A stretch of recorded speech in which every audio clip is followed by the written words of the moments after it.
দীর্ঘ সময় চুপ করে থাকার বিষয়টা তোমার উপর অবধারিত করে নাও, ফাইন্নাহু মাতবাদাতুন লিশ-শাইতান, কারণ এই কাজের মধ্য দিয়ে শয়তান বিতাড়িত হয়ে যায়।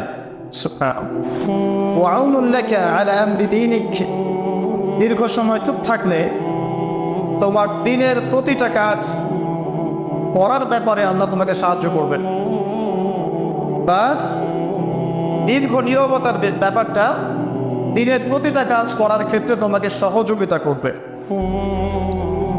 খুঁজতো, আমি বললাম জিদনি ইয়া রাসূলুল্লাহ, ইয়া রাসূল সাল্লাল্লাহু আলাইহি ওয়াসাল্লাম, আমাকে আরো বাড়িয়ে দিন, আরো কিছু বলুন, আরো কিছু ওসিয়ত করুন।